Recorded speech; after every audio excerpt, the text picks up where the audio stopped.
Hey, inventory stockout is a serious problem for e-commerce businesses, but it can be avoided through careful planning. In this video, I'm going to walk you through a template that we actually created for our own brand business that we bought to forecast our own inventory. And the best part about this is you can actually download that template from our website for free. This video will show you how to use it. For the best e-commerce tips and tricks, be sure to subscribe to our channel and hit the bell so you're notified when we post a new video.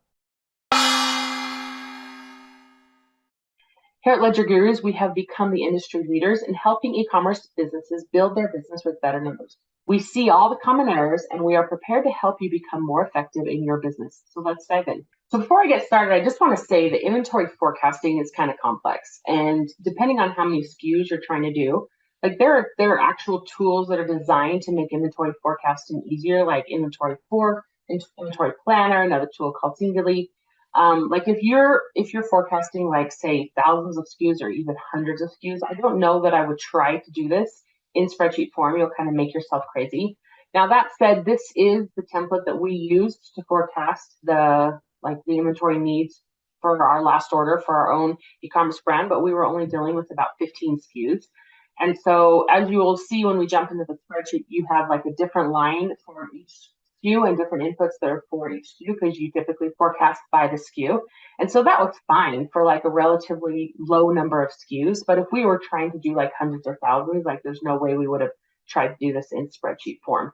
So there are also inventory tools. For example, Finale, which is an inventory management solution, also has some pretty good functionality built into it around like reorder points and velocity tracking and all kinds of things like that. And a lot of other inventory tools have at least like reorder points and different things like that that will help you make it easier. So if you have no tool in place at all and you're selling thousands of SKUs, like for reals, do yourself a favor and don't try to make this be like your only inventory forecasting approach. This is really designed to kind of give you a starting point and help you start to think through some of the factors that factor into inventory planning and forecasting. When we order inventory for our product brand that we own, this is the template that we use to do it, and that's what it was built for, was for our own inventory forecasting needs. So I do know that this template will work, but you'll make yourself crazy probably if you try to forecast like thousands of products on here. And part of the reason why is because in general, you need to be considering like forecasting by the SKU. Because like if I owned a furniture business, I would not anticipate that my couches are going to move at exactly the same rate as like the tables that I'm trying to sell. And so when I'm considering inventory, in general, I'm going to be considering it by either like product categories or by individual SKUs even. So we have on this side, we have you can see we have basically a row, a set of rows for each individual product. Now, if you need more rows than what's here, you can just select this whole area, go copy, and then go like this, say copy, and then I would start right here and I would say insert copied cells. So that's how you can add more products and then just change like the name of this to HI. So that's how you can add more products as needed to this template. But as you can see, like thinking about this one by one through thousands of products would be a huge pain in the neck. But let me show you how this works using just product A as a sample.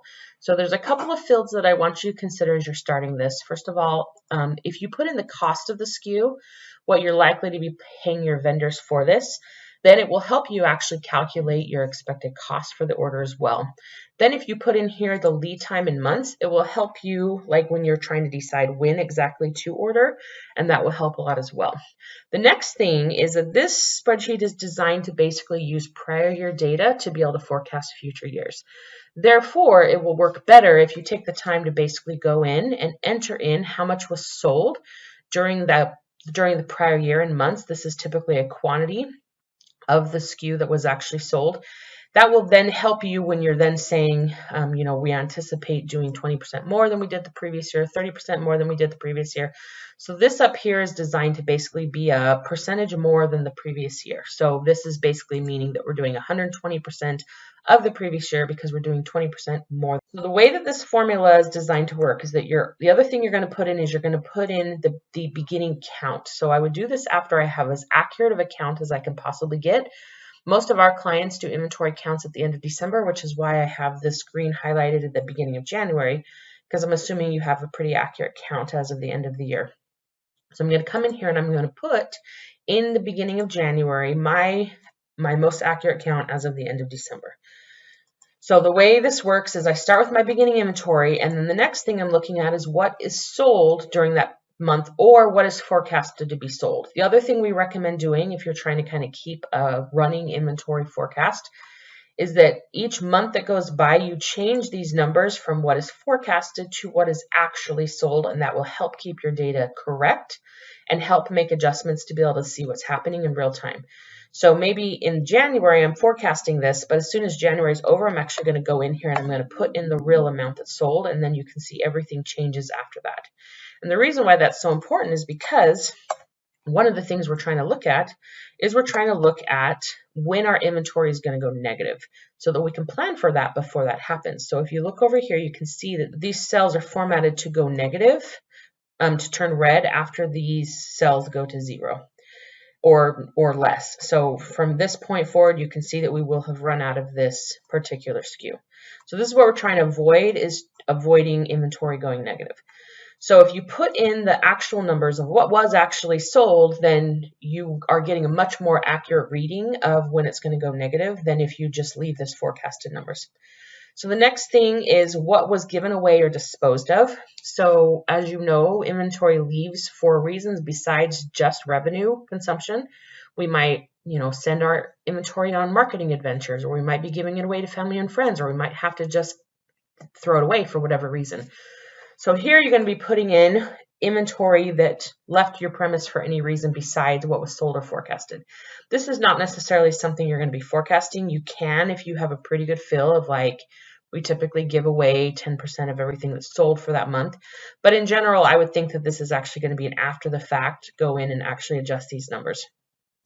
So then the last part of this is what was added or adjusted this month. Now, there's a difference between what actually arrived in your warehouse and what was ordered. This row here, the one in the orange, is for what was ordered, but it's not actually in your warehouse until it arrives, which is why we have this lead time situation going on over here. So if I know that this particular product takes me 4 months to get from the time that I order it with my vendor to the time that it actually arrives inside my warehouse, I know that I need to have a 4-month difference between this column here, this row here, and this row here. So let me show you an example of how this works.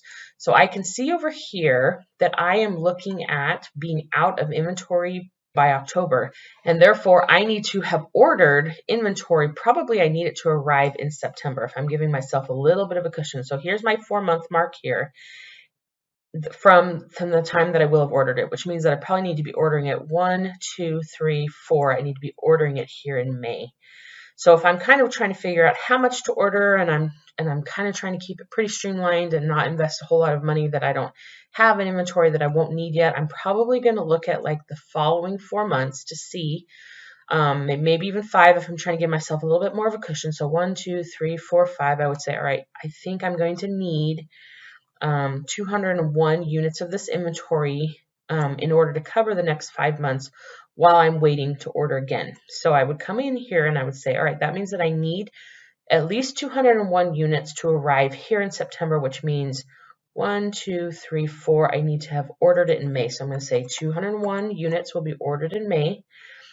1, 2, 3, 4, which means that 201 units will arrive hopefully here. And you see, as soon as that happens, this now goes positive again, and now we have a little bit more of a runway before it goes negative again. So now I have until March before it goes negative. Therefore, same thing. I would need it to arrive here, which means 1, 2, 3, 4. I need to consider ordering again, basically the month that it arrives, which makes sense to me.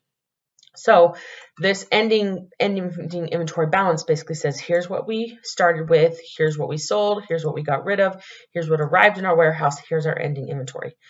Now, the reason why we suggest you put in costs is because if you will put in your cost, then down here in the bottom of the spreadsheet, you will actually calculate out your likely cost of order. So here I said that I was going to order 201 units in May. These products, this particular product cost me $2 a unit. Therefore, I come down here, it's going to cost me $402 for this particular unit. If I continue to add to all of that, it'll continue to add. This is also fairly simplistic, assuming that Like these are all coming from basically the same vendor in this particular situation. It's not broken out by vendor. So, but this is how much I'm likely to need to pay for my inventory. Now, one of the things that we do know is that our clients sometimes have down payments that they have to make. And so if you do, then you can basically plan for that as well. You can say, all right, I usually have to put 50% down when I buy inventory. Therefore, here's my inventory down payment amount. Therefore, my remaining amount on this particular one is going to be $151. And what do I have left to do? So I have a remaining inventory balance. I guess $201 is half. So I did half. Therefore, I have remaining due of this. And maybe I know, for example, that I am going to have to pay that at the time that it arrives. So 1, 2, 3, 4 months later, it's going to arrive.